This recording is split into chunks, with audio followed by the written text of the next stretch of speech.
আসসালামু আলাইকুম। টেস্টে ভারতের কাছে দবল দোলায় হওয়ার পর সংবাদ সম্মেলনে একই বললেন বাংলাদেশ অধিনায়ক নাজমুল হোসেন শান্ত। পাকিস্তানের মাটিতে পাকিস্তানকে 2-0 ব্যবধানে টেস্ট সিরিজ হারিয়ে বাংলাদেশ যেন আকাশে উঠছিল।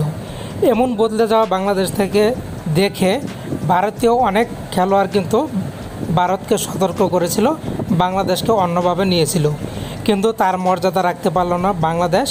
উল্টো ভারতের কাছে দবল দোলায় হয়ে গেছে বাংলাদেশ। যেখানে প্রথম টেস্ট বাংলাদেশ বিশাল ব্যবধানে হেরেছে, লজ্জা উপহার দিয়েছে দেশবাসীকে। এদিকে দ্বিতীয় টেস্টে বাংলাদেশের একই অবস্থা, যেখানে টেস্টের আড়াই দিন চলে গেছে বৃষ্টির কল্যাণে, মাঠে খেলায় গড়ায়নি, অথচ আড়াই দিনে বাংলাদেশ কিনা 7 উইকেটের বিশাল ব্যবধানে হেরে গেছে ভারতের কাছে।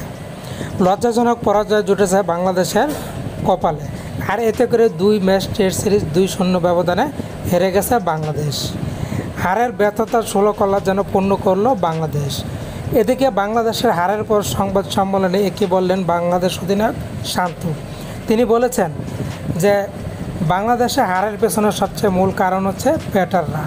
তিনি মোটা দাগে এটা স্বীকার করেছেন, ব্যাটারদের ব্যাটিং দুর্বলতার কারণেই বাংলাদেশ টেস্ট ম্যাচ হেরেছে। তিনি বলেছেন যে আমাদের ব্যাটাররা যেখানে 30-40 বল খেলে আউট হয়ে যায়, সেখানে টেস্টে কীভাবে ভালো করা সম্ভব। আমাদের ব্যাটাররা ক্রিজে টিকে থাকতে পারেন না, তারা রান করতে পারেন না।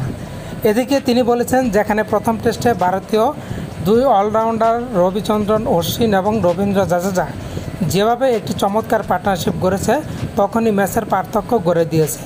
অথচ আমাদের দেশের স্বীকৃত ব্যাটাররা ব্যাট করতে পারেন না, রান করতে পারেন না। এদিকে শান্ত কি নিজের ঘাড় থেকে এই দায় নামাতে পারবেন? তিনিও তো একজন ব্যর্থ খেলোয়াড়। বাংলাদেশ অলরাউন্ডার সাকিব আল হাসান দ্বিতীয় টেস্টে প্রথম ইনিংসে 7, দ্বিতীয় ইনিংসে 0 রান করে আউট হয়েছেন। এই দেখছেন বাংলাদেশের ব্যাটারদের অবস্থা। পুরো দেশের জন্য একই চিত্র এভাবে শুয়ে পড়েছে ভারতীয় বোলারদের বোলিং তোপের মুখে। বাংলাদেশকে ইতিহাস থেকে শিক্ষা নেবে, নাকি আবারও বাংলাদেশের সামনে এরকম অপেক্ষা করছে? শান্তর কথা আপনারা কীভাবে দেখছেন লিখে জানাতে পারেন।